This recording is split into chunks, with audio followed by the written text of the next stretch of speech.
I'm Janet Cox, and I just want to welcome everyone here to the latest version of our perennial trainings. It's always wonderful. We have a combination of new people and people who have come to these trainings many times before, and we really do try to change it up. This time, it's going to be a little bit different. We're going to try to focus on what all of us actually can do to influence legislation in Sacramento. But I just want to thank everyone for coming. So, as many of you probably know, Climate Action California is an all volunteer group of kind of medium wonky policy lovers who are determined to pass the best science-based climate policy for California that we can. And we work in the legislature and also with the executive agencies like CARB and the Energy Commission. And a lot of our work is focused around the legislature. So we pay a lot of attention to bills. We also pay a lot of attention to hearings and to the legislators and the committee staff who are actually shaping the legislation. And I think as we move through this training and the one we'll have 2 weeks from tonight, you'll see how all of this kind of fits together. So I'm going to jump in just a second, but some housekeeping information. We want to answer all of your questions. You can put them in the chat and we've got some people who can answer questions in the chat. We'll also stop at a couple of places in the presentation to take questions. And if you have a clarifying question that needs to be answered in the midst of the presentation, we'll take those as they come. So it's great to have everyone here. So let's go to the next slide, the structure of the legislature. Next slide, that's just a title slide. So this is just a short refresher for many of you. Like the federal government, California has a bicameral legislature, the Senate and the Assembly. Bills can start in either house, and they pass the house that they start in first. It's called the first house, and then they move to the second house. And right now we are just beginning, we're into the process of getting bills into the second house. Democrats hold 2/3 supermajorities in both houses, which sounds like it should make it easy to do what we and our climate-wise allies want the legislature to do. But it's not quite so simple because there are all kinds of Democrats from all kinds of districts, and it's always a push. And especially when bills are in the second house, which is when a lot of the lobbyists kind of pour it on. It takes a lot of work, and that's why we need all the volunteers that we can get. So the good thing about a 2/3 supermajority is that theoretically we can pass all kinds of things, including taxes, which require 2/3 to pass. That doesn't mean that we pass a lot of taxes, but at least we're not blocked at every turn. But it's still a challenge. Next slide, please. So there are 40 senators and 80 assembly members. Everyone is limited to 12 years in the legislature. I'm not a favor of term limits because I think we lose a huge amount of expertise, but we're seeing a lot of turnover this year and next time because people are terming out. So senators have 4-year terms, so they run every other 2-year cycle. Assembly members have to run every time. And in general, the Senate seems to be a little bit more progressive than the Assembly, but that doesn't always hold. Next slide, please. Just don't try to look too closely at this slide. What it tells you is that there are lots of districts kind of close to the San Francisco Bay Area and in the LA to San Diego area. And Climate Action California has volunteers mostly in these coastal areas. We've just endorsed a candidate in 84, which is, I think, the one way out there on the eastern side of the state. But it's coastal California tends to kind of rule. Next slide, please, for the Senate. The Senate districts are about twice as big as the Assembly districts, but you can also see here that they're concentrated in urban coastal California. Next slide, please. So the session is 2 years.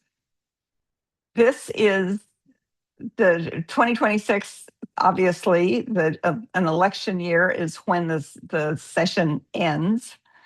So bills that don't make it through this year are gone for good. In some circumstances, they can be brought back again in 2027, which will be a whole new ballgame because we will also have a new governor. But where we are in the session is very important. There are 2-year bills that start in the first year. In other words, they started in 2025, and there are a few of them that are still hanging around this year.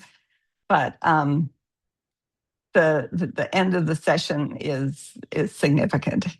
One of the other things that is significant is that because there are about 4,000 bills introduced every year, the leadership in both houses have imposed limits on the number of bills members can introduce over the full 2-year session. And they have kind of randomly picked 35 bills. And this turns out to be a challenge, both for the legislators who've been often just putting a whole boatload of bills out there waiting to see what sticks, and for us, because we also develop bill proposals that we suggest to legislators. And when they say, I'm sorry, we're full up, they're not kidding. Next slide, please. So I'm just going to briefly introduce some of the main players who you may have heard about already, and if you stick with us, you'll hear about them some more. Next slide. So Monique Limón is the president pro tem of the Senate. She was elected by her peers to this position in November 2025. She replaced Mike McGuire, who is now running for Congress. And,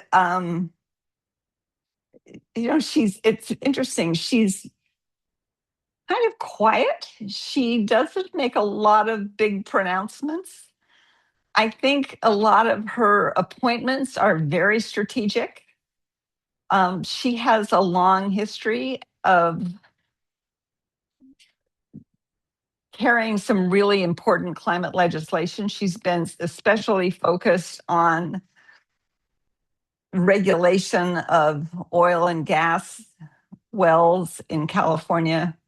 But I think she was a great choice for the Senate. And we were kind of surprised, but I think she's terrific, actually.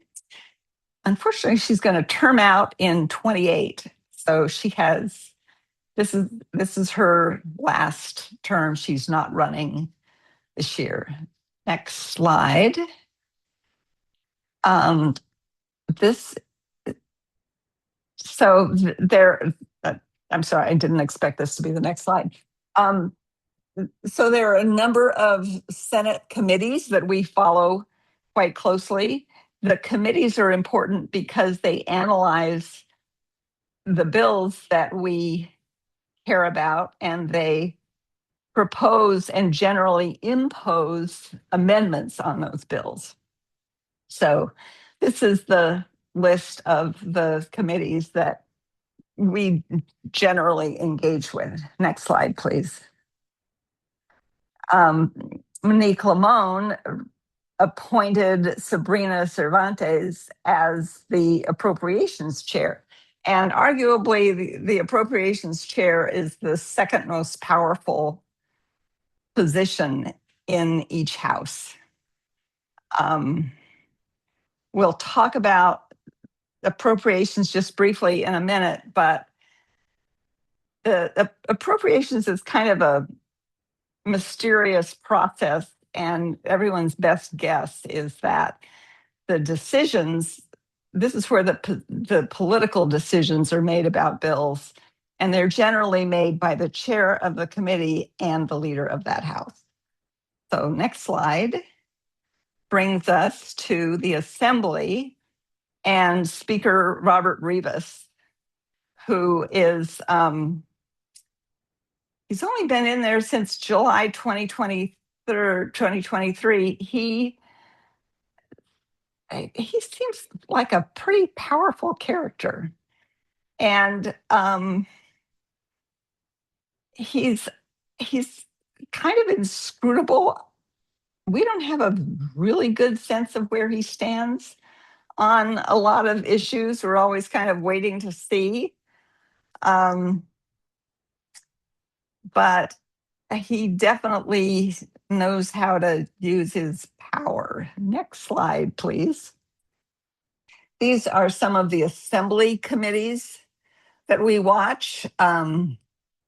Utilities and energy, especially, and one thing that's interesting is watching how the committees and the Assembly and the committees and the sort of related committees and the Senate interact. It seems like the Assembly Utilities and Energy Committee, which is chaired by Assemblymember Cotty Petrie Norris from Irvine, has been working pretty closely with the Senate Energy, Utilities, and Communications Committee, which is now being chaired by Ben Allen. Formerly, it was chaired by Josh Becker, who is kind of the resident energy guru. But it is interesting to especially in this case, to see how the committees work together. Next slide. Buffy Wicks is the appropriations chair for the Assembly, and she's almost as inscrutable as Robert Rivas, but a very interesting person who really understands her power. Next slide, please. So just a word about appropriations. The normal process is that practically all bills are voted by policy committees to the Appropriations Committee, and Appropriations holds a kind of a pro forma meeting where they vote bills onto suspense. This is not a bad thing. It's just normal. It sounds terrible, but it's the way it works. So I think of suspense as kind of like a big black box where bills are kind of sitting around waiting for the leadership to make decisions about where they're going to end up.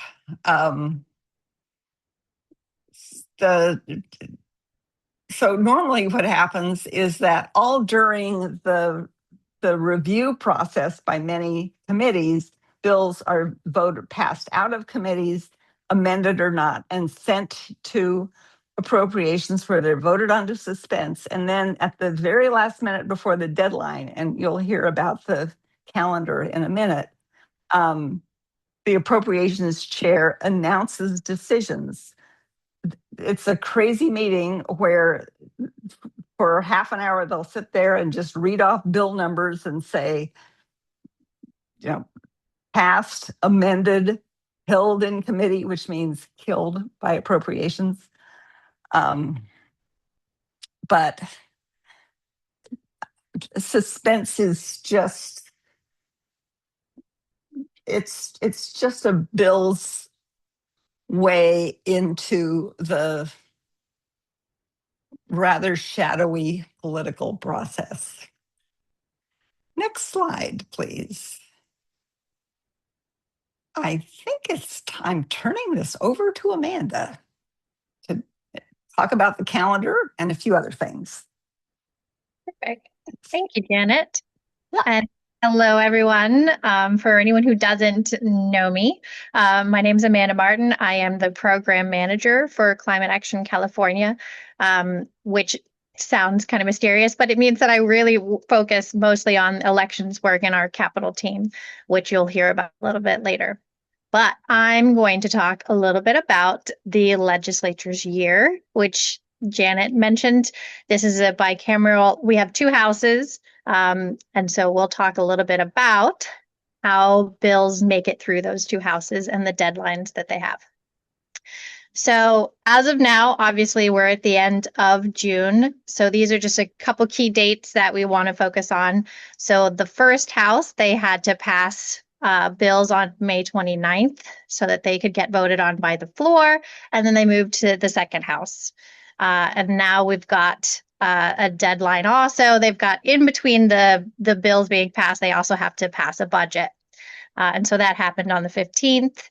And so June 30th, which obviously is coming up, we have the deadline for the governor to sign off on the budget. And he has a line item veto, which is always kind of interesting to see which things make it through and which ones don't. But we'll hear more about that. So obviously, this is a busy week. We've got a lot of committees that are being held this week because they have to pass all of their bills by the recess. And so July 2nd is the last day for those policy committees to pass those bills. And then they get a break. Yay. They do, some of them. The legislation I don't want to say it goes on hold. A lot of the staffers are still in the Capitol and they're doing all their work still in the meantime, but legislators often go off and do some work in the districts. But there's still some things that are happening. As you'll note in here, there's a couple of things where the budget is still being negotiated. So they're still working, but it's technically a summer recess. And then we have the deadline for appropriations decisions. And that's the one that really ends up being a big decision maker. You'll see a lot of these bills that make it to appropriations. And then, as Janet mentioned, they mysteriously sometimes, it seems, get held in committee in appropriations, and they just mean that they died. And so then we're looking for which bills make it to the governor's desk at the end of that. So the voting ends, both houses, August 31st, and then we're really pushing for bills to get signed by the governor, and he has until the 30th of September to do that. Something interesting here, as we like to say, is there are deadlines, but they are sometimes soft deadlines. There are particular reasons why certain bills maybe don't have to follow the typical legislative deadline season. And some of these things would be, as you can see here, what we call a gut and amend. So these bills are, they can happen anywhere. I often see them happen kind of in the second house where they make changes. And this is where you'll see the bill seems to be entirely overhauled. They may have some similar ideologies, but a lot of times they have nothing to do with anything else. And it's a complete cut and amend, meaning there was nothing that was previously in the bill that is in the current bill. And those are really interesting because obviously, because we have two houses, that bill still has to go back to the first house if it was amended and the second house, and then they have to vote on concurrence, which just means that both houses have agreed on the language. Something of note is this 72-hour rule. So when a bill is amended, to try to give our legislators time and honestly the public time too to really understand what this bill means, is there is a rule that it has to be in print, distributed to all the members, and then published on the internet for 72 hours before the bill can be voted on.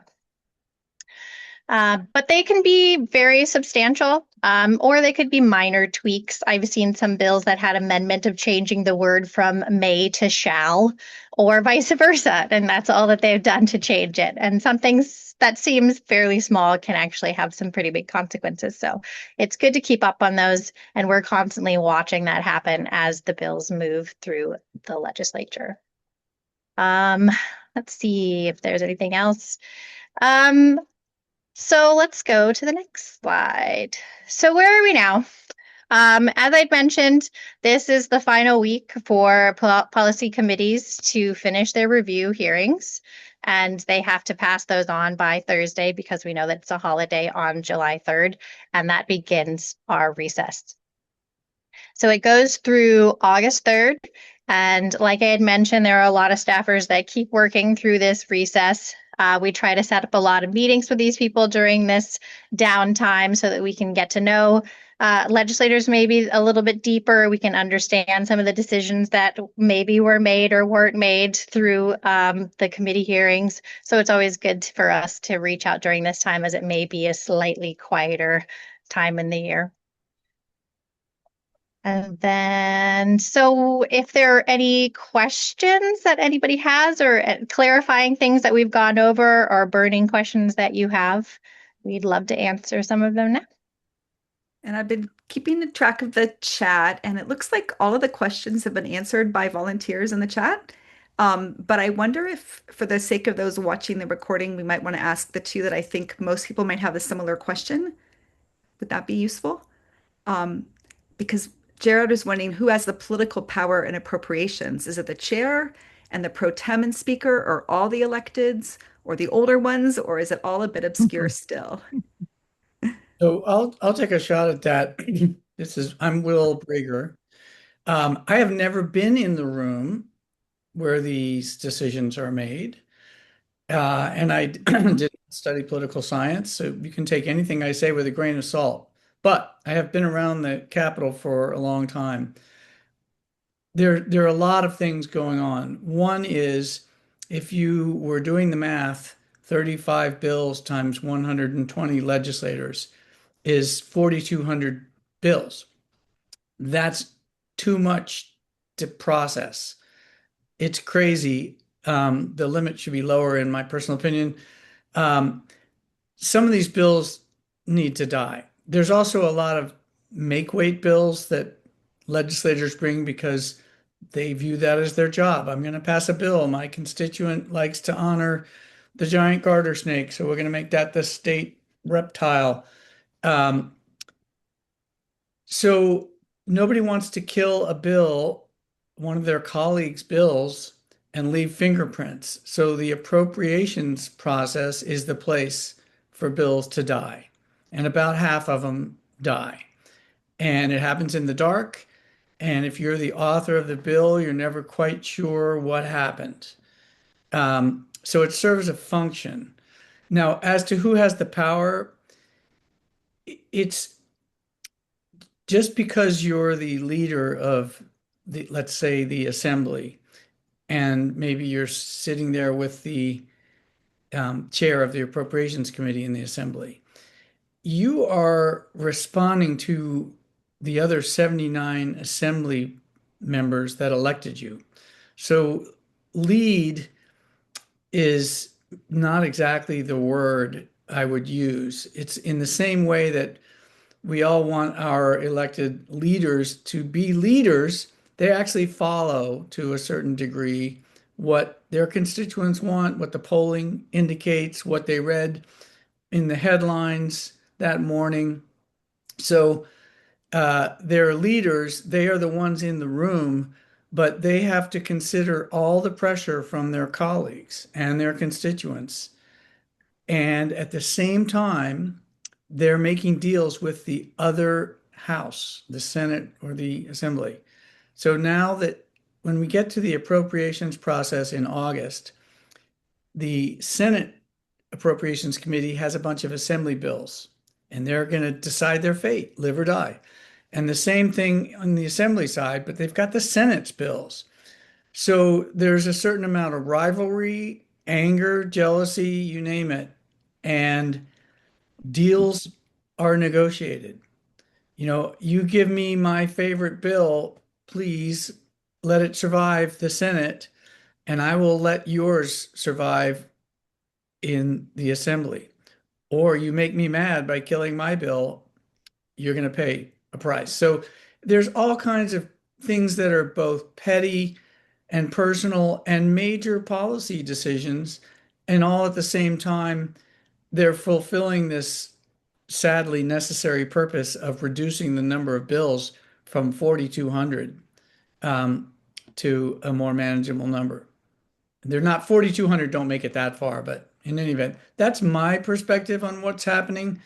So it really defies simple explanation, but the bottom line is it's behind closed doors. Thank you, You know, Will. one other point that I would make is that so the Senate and the Assembly are separated by the middle of the Capitol. And it seems sometimes like they never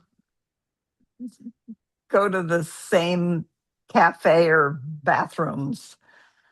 It's really odd that there this year, for instance, there were data center bills that were developed in the Senate. And then we had heard that there was going to be a package of data center bills in the Assembly, but they weren't really talking to each other while this was happening. And for issues that are of great interest to both houses, you're likely to get sort of dueling bills that it's very hard to get them to the point where you're taking the good pieces out of a Senate bill and the good pieces out of an Assembly bill and smashing them together into one bill, because culturally that just doesn't seem to be in the cards. So whenever we're interviewing candidates who are running for Senate or Assembly, I always bring this up and say, so when you're in there, you really ought to be talking to your colleagues on the other side. It's just not.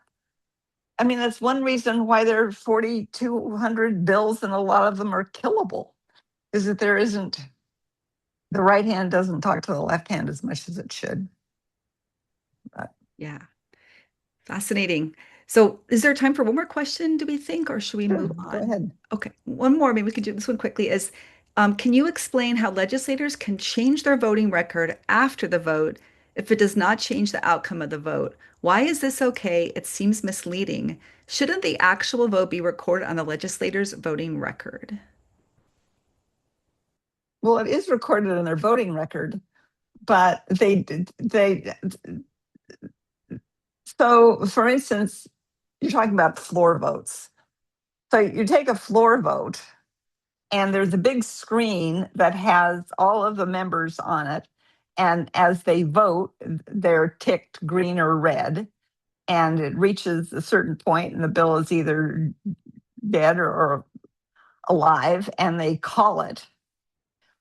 But they don't close the rolls immediately when they call it. So members can go up later and change their votes. And that's what's recorded ultimately in LegInfo. So their votes are recorded, and the final votes are definitely part of their records. But you're right, there is some waffling that happens. One of the really interesting and not very good things that happens is a lot of people will be no vote recorded. It's kind of a chicken way to oppose a vote. So sometimes somebody will go and change their no vote recorded vote to whatever the winning side was, just to look a little bit better. But unfortunately, the fact that they did this kind of chicken-hearted thing at the last minute doesn't get recorded unless you're watching. And a lot of lobbyists, take screenshots of that board and then compare it to what's recorded as the final vote later on. But it's a good question. But it's just, it's all about saving your, what.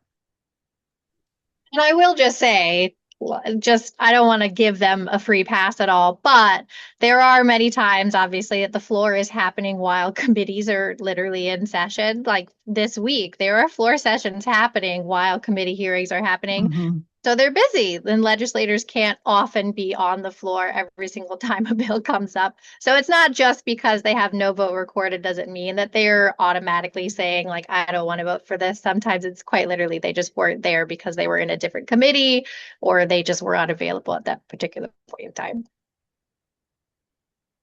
Yeah, and sometimes it's because they weren't in the building that day. And sometimes I look at no vote recorded and I think I want to look at other bills that were voted on at the same time to see if that person was no vote recorded on other bills, because that, if they had a family emergency and couldn't make it to Sacramento, then they're going to be no vote recorded. Yes, And definitely. it would be good to know. It's definitely good for many reasons. I think Elaine clarified in the chat what she meant. Like her assembly member abstained on a vote, and then she changed her vote. Um, it was a bill called the Corporate Accountability Vote. So on her record, it shows she voted for it, but she Mhm. actually abstained officially. And so the bill squeezed by with the minimum number of votes.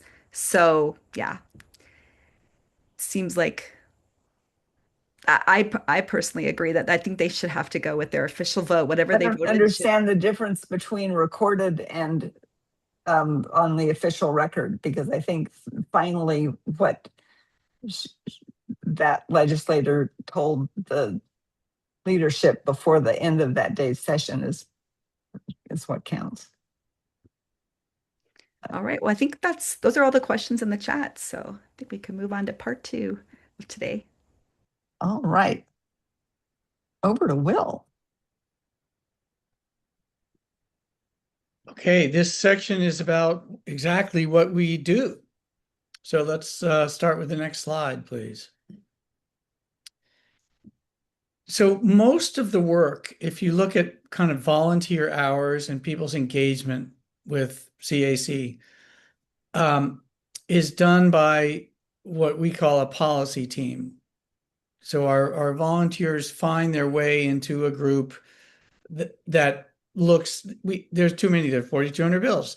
So we have specialized. We have a team that looks at energy related bills, a team that looks at natural resources related bills, a team that looks at transportation bills.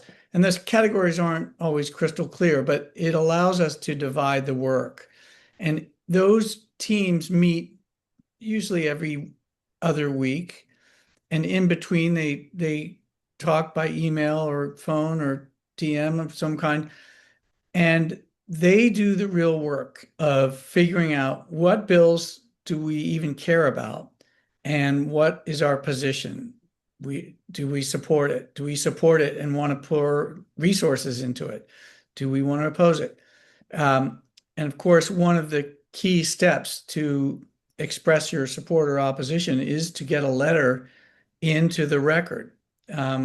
So what CAC prides itself on is not simply sending a letter saying we support the bill, but really thoughtful letters that our volunteers can put together. We have so many experienced, knowledgeable people who come from different careers and or have learned on the volunteer job, if you will, an area of policy.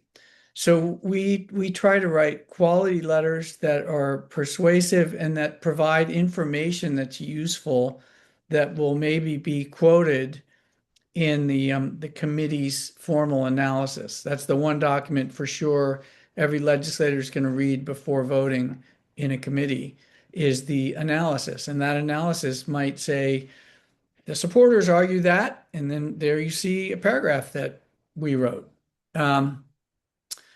So that's where a lot of discussion happens, a lot of learning. No one comes in here for the most part with, expertise on 4,200 topics. So we learn from each other. We share information, articles, things, podcasts, whatever is of interest to the group. That is where we always encourage people, find something that's interesting to you, because we want our volunteers to, enjoy it and participate as regularly as they can. So there's a separate team that I lead, the capital team, that is agnostic as to subject matter. We are simply the advocates for the rest of the organization. And that advocacy can happen, it's largely at the Capitol, but it's also in the district offices, and people on the Capitol team will organize a phone campaign or a letter writing campaign or some kind of pressure campaign by constituents to one particular legislator whose vote we need on a particular bill. So that's the real kind of political work of educating. We're not a big money organization. We traffic in policy ideas, and we try to stay science-based and be pragmatic. And we are developing our reputation as such with legislators and staffers. So that's what we bring to the table. Although you'll hear it in a bit later, we do have a team that focuses on elections and even the beginning of a PAC. In any event, to me, the Capitol team has all the fun, because we go in and talk to people about these policies.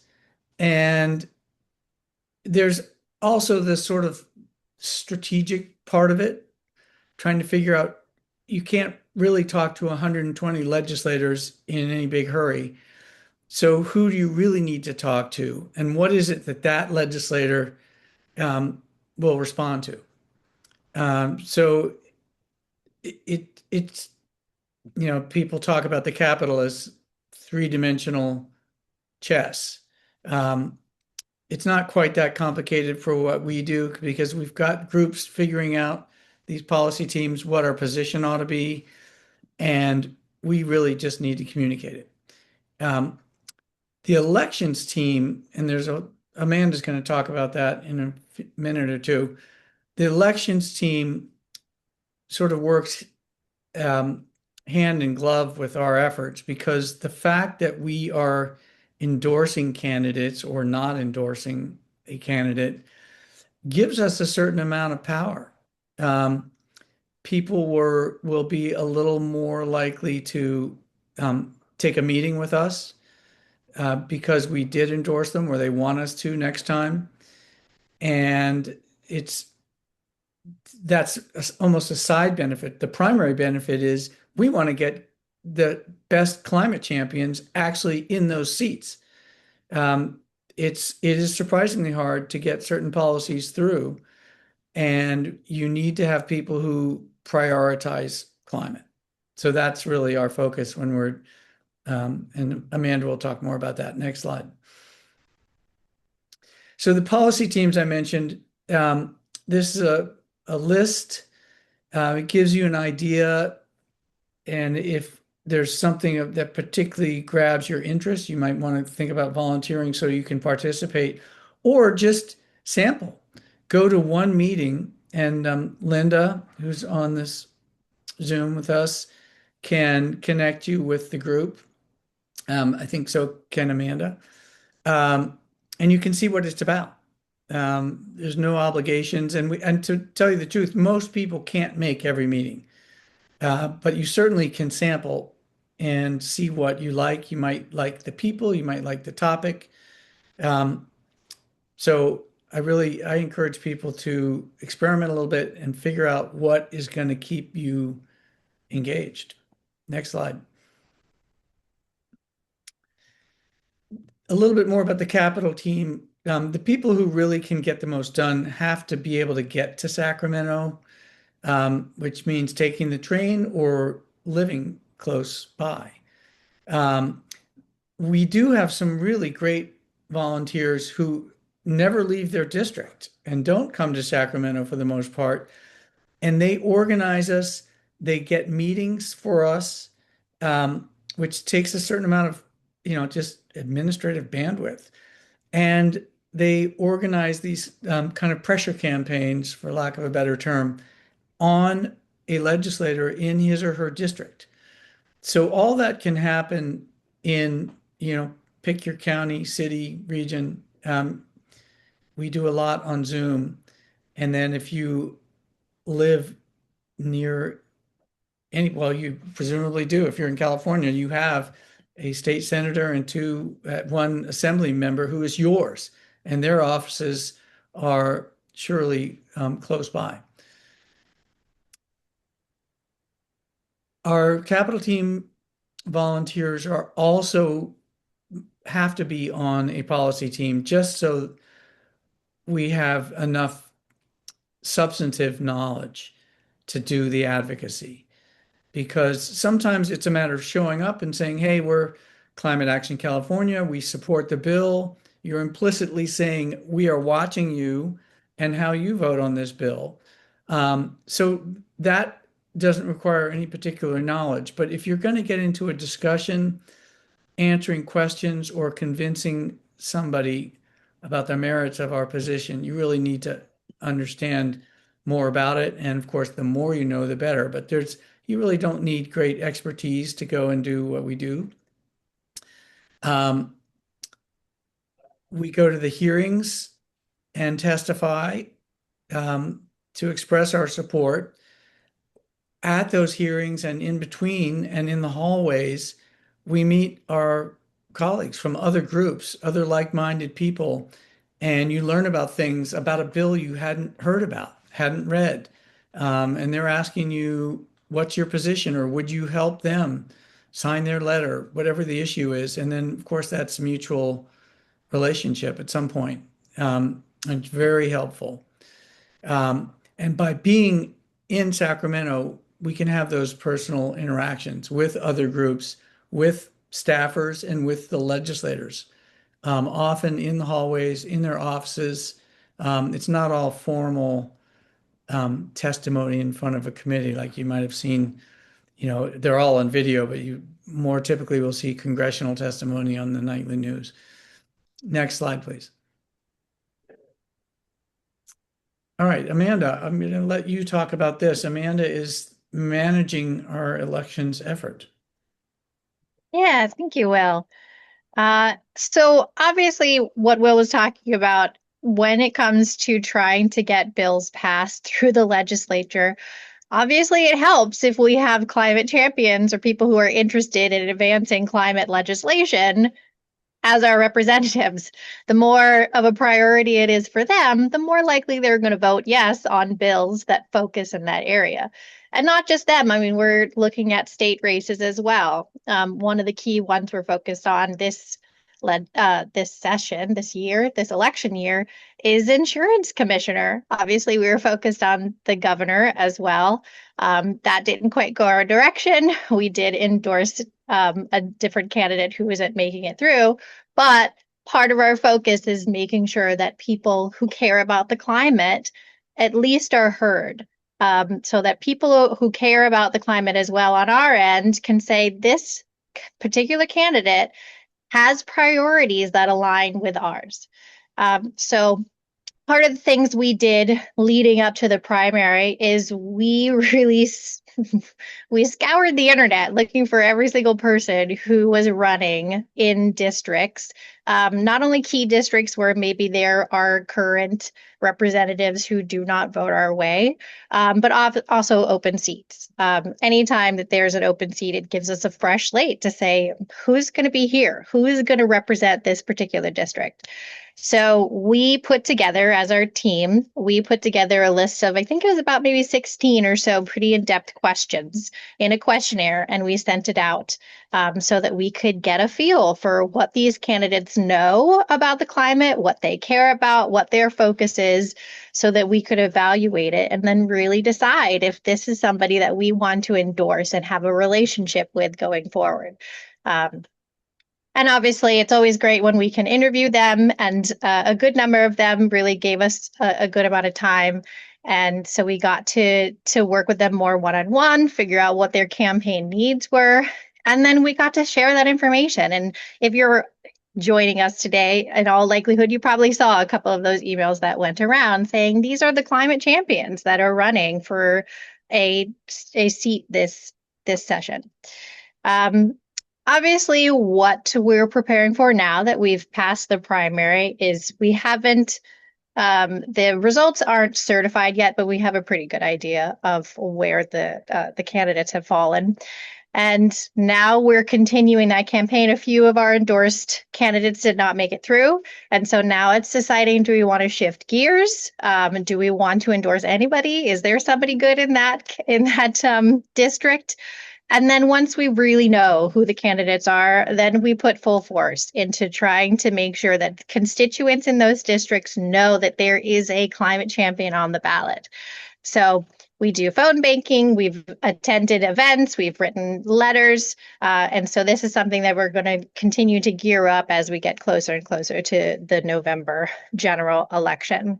So we really want to build a coalition, a large group of people who are just willing to talk about, because this is the big thing that we found out in the primaries, is just talking about the candidates who are climate champions is enough half the time to sway people.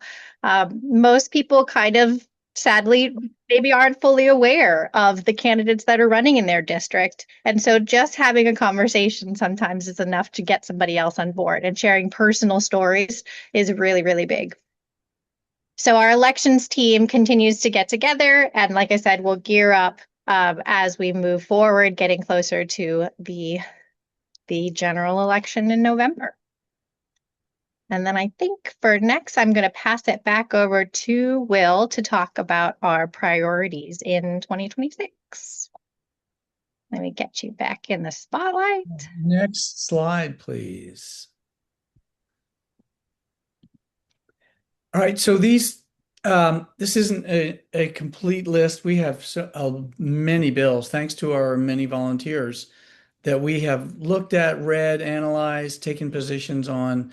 But the significant ones that we think this year are important for the climate are listed here. So the Cap and Invest, formerly known as Cap and Trade, was a bill we worked on last year to get that program extended it had essentially a sunset in 2030, and as a market-based program, people investing in making changes to their operations to comply with that program need the certainty, not waiting till the last minute, is it going to get reauthorized? So we got it reauthorized last year. And then this year, the agency, CARB, Air Board, implemented that with new regulations. That process has been quite controversial. It's a public process, sort of a mini legislature that does not involve elections or money, thank goodness. Was quite interesting and controversial. And there's some back and forth with the legislature because there are legislators who are unhappy with the regulatory proposal. So that we've been involved in that. Data centers, there's a question in the chat. That is a big topic.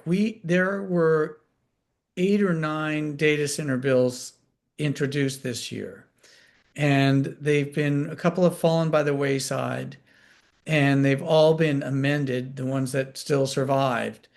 And they will go into this process I was describing earlier, where they go into the hopper, as it were, of the appropriations committees.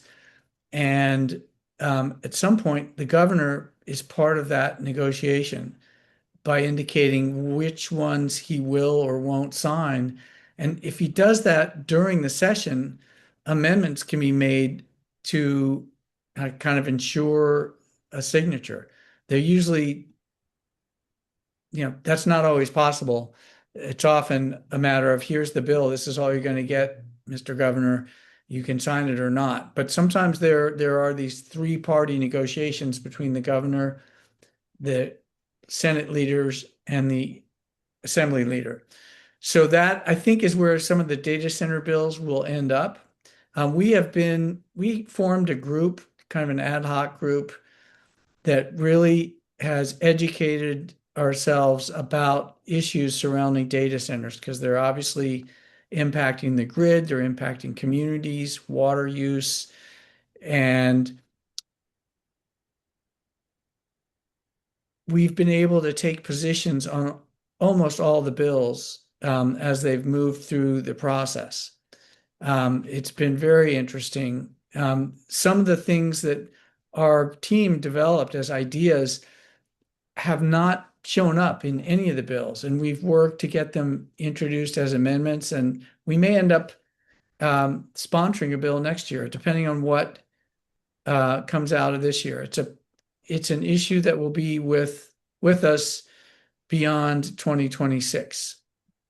Surely. Other states are doing things in this regard. California may be behind in terms of regulating them, but it's a mixed bag because there's some advantages to having them here.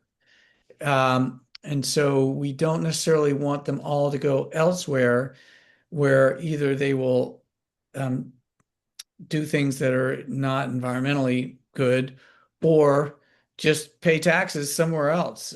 We need revenue. So there's all kinds of factors.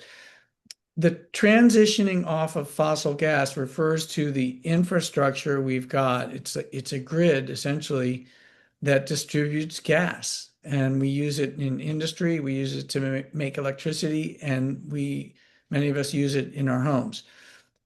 That can't continue, given our goals to be net zero by 2045. But it's hard to see that that's taken root, that idea, at the utilities that sell us gas and profit by making investments in infrastructure and then asking us to pay for it plus 10%. So someone's got to plan for this, and we've got 2 very smart legislators that are focused on this, and we're supporting their bills. One is at the residential level, where it proposes that customers can elect, when it's time to replace your line, you can elect to take money from the utility instead towards electrification. Um, the other bill is more of a large-scale planning effort by Senator Stern that puts the Public Utilities Commission and the CEC in charge of coming up with actual plans and standards for how do we evaluate investments. I mean, are we going to let a utility spend $100 million to upgrade or replace or extend a major gas line? It's going to last 50 or 60 years. It's going to cost all that money. And then we can't use it after 20 years. Well, 19 gets us to 2045. So someone's got to take charge there. And we're lucky to have some smart legislators. Electricity is interesting this year because regardless of political philosophy, party affiliation, everybody is talking about affordability because every legislator's phone is ringing off the hook. Look at my electric bills and look how much it costs to buy gasoline. So those issues get a lot of attention, and there are many bills, many good ideas, some not so good ideas that are focused on making electricity cheaper. Of course, that's important not just because it's a regressive tax, essentially. It really harms the lower half economically much more than anyone else.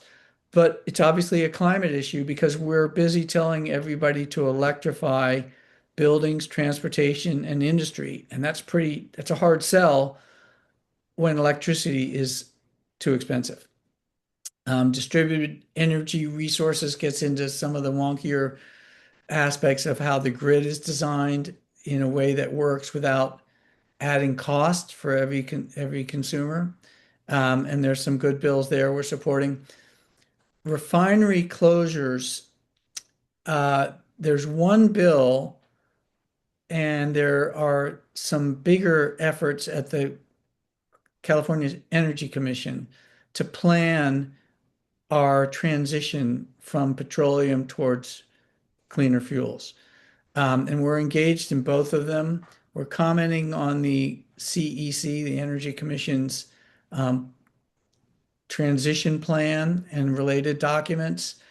And we are taking a position on a bill that has to do with planning for refinery decommissioning, which is surprisingly controversial. All the bill does is say, hey, show us your plan. When and if you need to close, what are you going to do? What's inside that fence line and how are you going to clean it up? It's fairly simple. It's just like other industries are required to do. Coal, mining, nuclear, wind, solar, all have to do that. Why not the biggest environmental headaches we've got in California, those 100-year-old refineries? Transportation electrification, every year there are bills, whether it's about public transit or facilitating charging as part of home construction or multifamily apartment building construction. There's always legislation there, and we, of course, are supporting whatever it's going to take to help people electrify. And finally, a very controversial bill was rammed through last summer as part of the budget that significantly weakened CEQA and created a number of exemptions. It was done without much careful thought. It has some glaring problems, and there have been efforts all of 2026 to fix it, which right now are embodied in one bill, Senate Bill 954 by Senator Blakespear. And we've been supporting that bill. And it's a tough fight because there's a phenomenon in the country and in California that, hey, why is it so hard to build stuff? There must be a problem. Maybe let's blame CEQA, which is our position is it's not about CEQA. CEQA does arguably need a lot of improvement, but just getting rid of it is not our solution of choice. All right, next, I will turn it back to Jan. I think it's back to me. Thank you, Will. I think that was terrific. And, for those of you who have been in our trainings before, we'd love to hear from you. This is sort of a different approach tonight. And I think it's a good idea. I hope we didn't change it up just because we're bored. But let us know. What do you think? The next training is going to be 2 weeks from tonight at the same time. And we're going to go into some more detail about how the three ways that we approach this problem through the policy teams, through the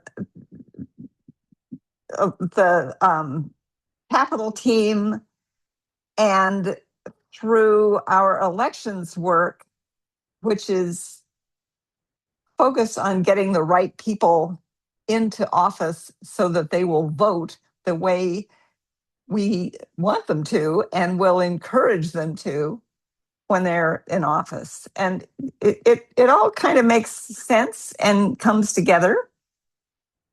And I think that the next part 2 is going to be very interesting. Everyone who signs up will get the videos for both, but I think in a lot of cases, it's the questions that make these events so valuable. So you should definitely bring your questions to Climate Action Speed Dating. We're going to just take one topic at a time and go as fast as we can. But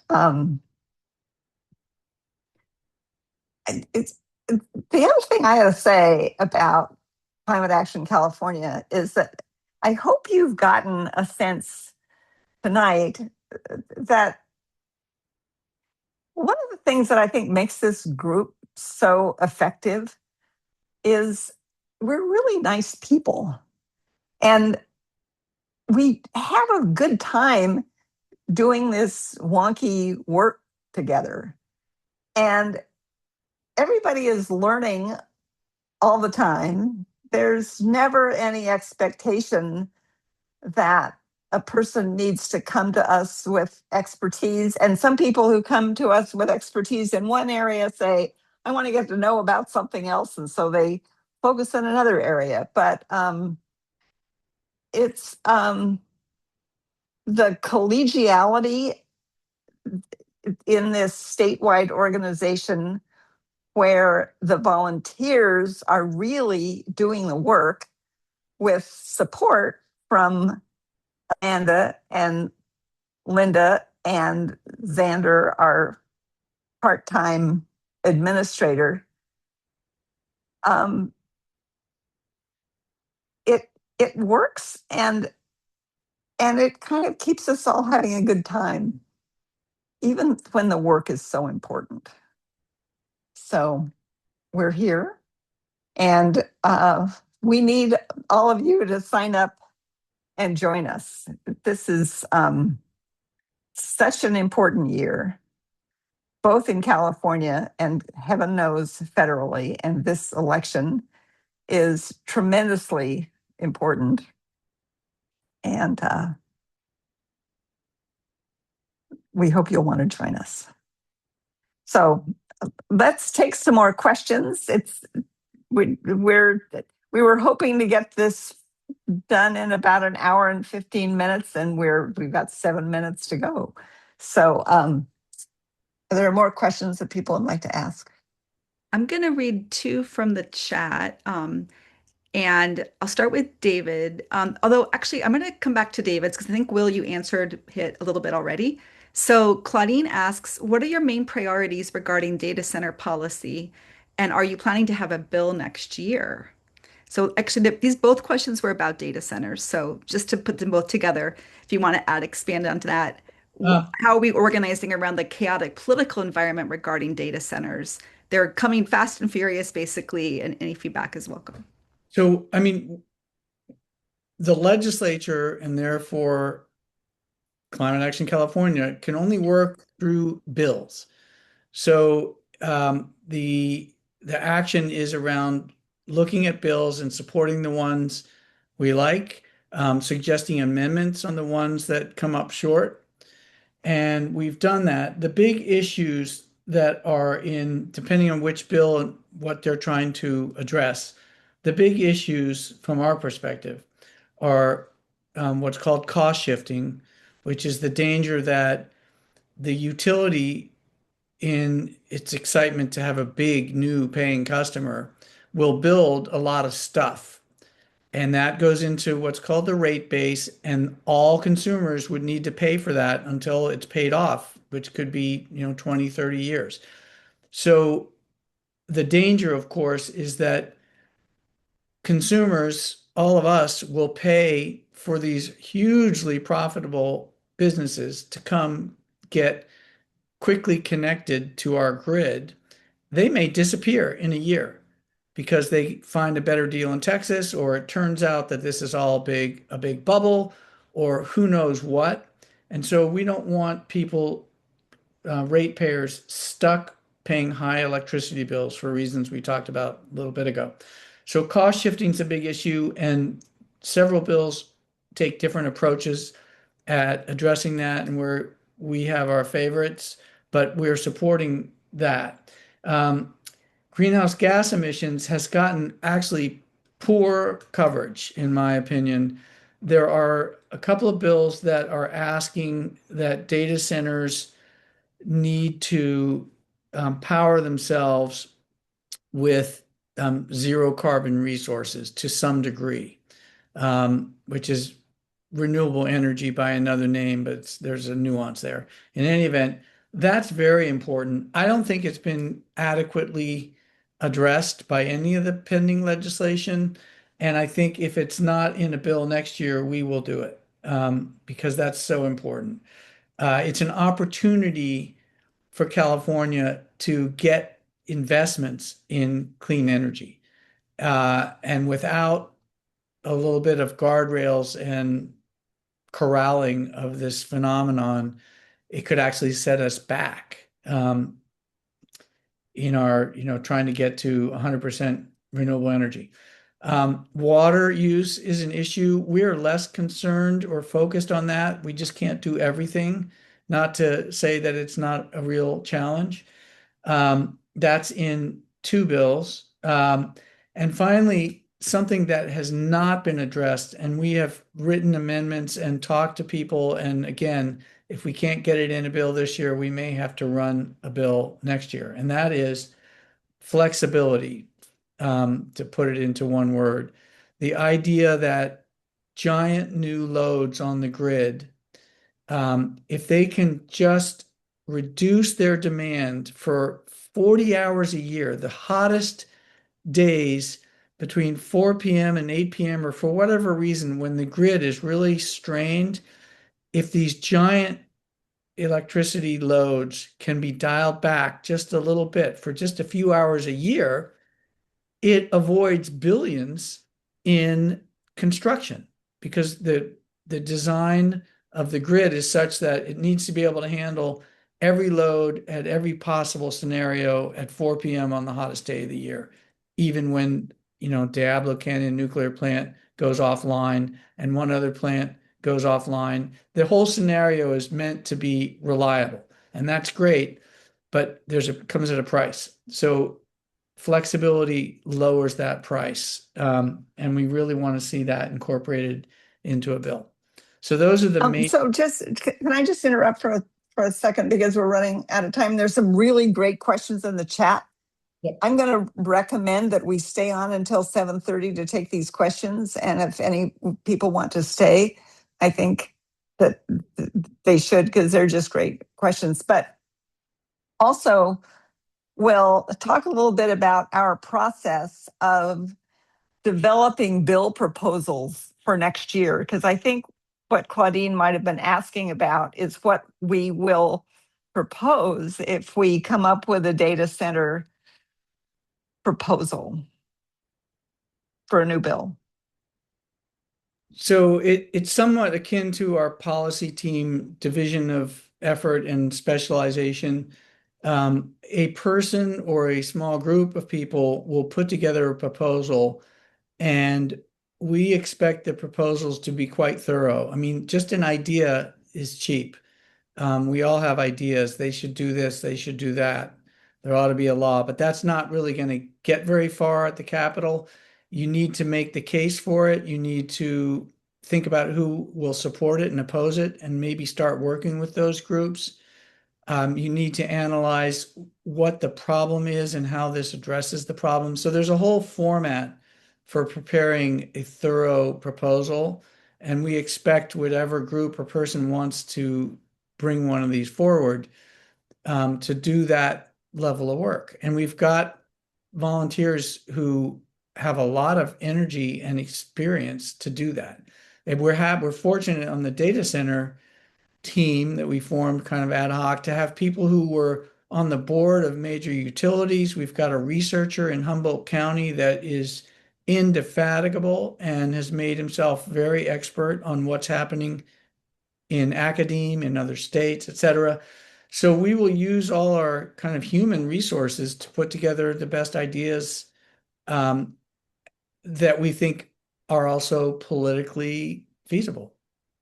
So it's a process, but it needs to start in the fall, because at some point the various schedules and legislative trains leave the station.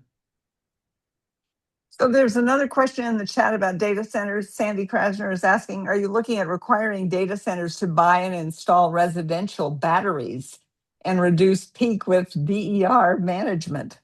Good idea. Great idea. And there is one bill by one of our favorite senators that facilitates that. Right now, a utility can't really comfortably rely on kind of disparate but aggregated capacity. And there's a bill that will make that possible, so that, in other words, I could buy the right to turn down thermostats at 100,000 homes in return for not building a power plant. And that will get us through that dicey 4 hours at some point when we need all the power we can get. So that's a business model that exists elsewhere. It doesn't exist in California except as a pilot project. So it's a great idea, and I'd love to see that in a bill. Yeah. So Gerard is asking, could we share our research and positions on bills with other groups like Climate Future or 350 that are doing similar work? Any reasons not to? Well, it's a great question, Gerard. And the answer is that we have a sign-up form for people who want to join our coalition. And I don't think we are the least bit proprietary about any of the work that we do.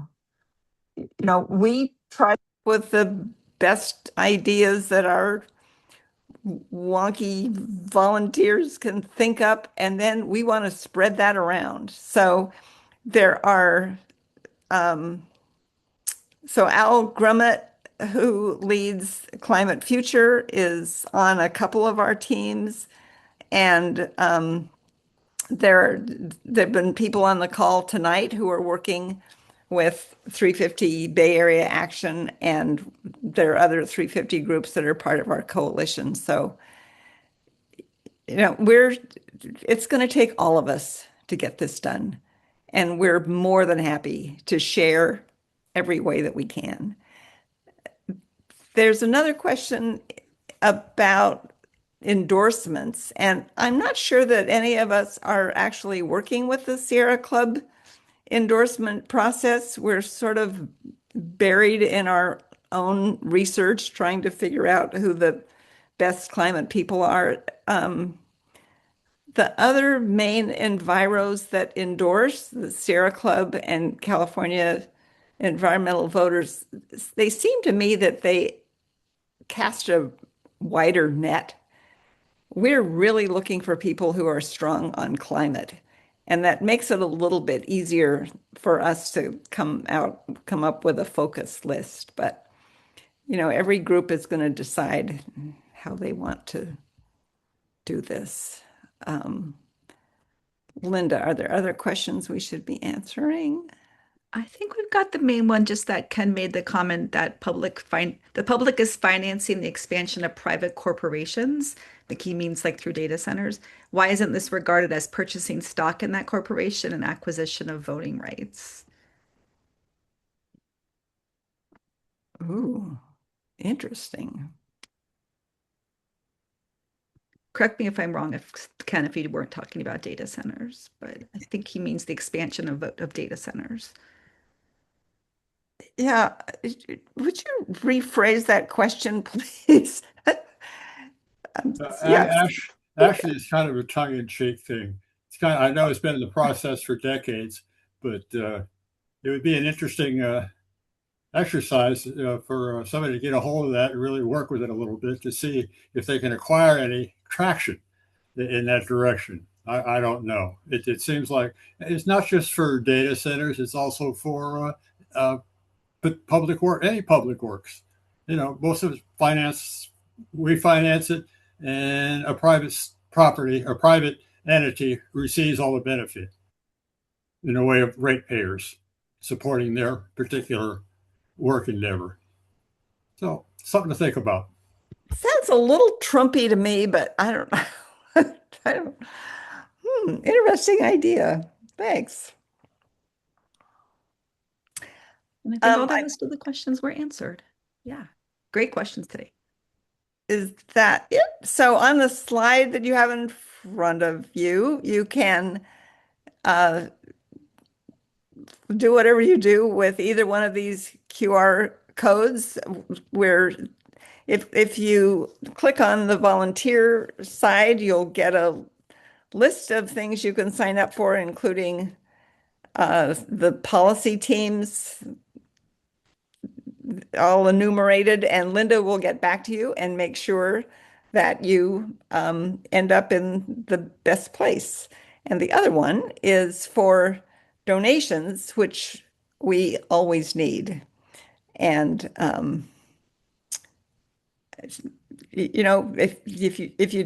we often say, if you don't have time to volunteer and you have some money to donate, it's just as good, because that's what keeps us going. So with that, I want to thank everybody for coming. And do let us know what you think, because this is a little different from our other iterations of this training. And we hope you'll all be back in 2 weeks on the 13th for part 2. Have a good night.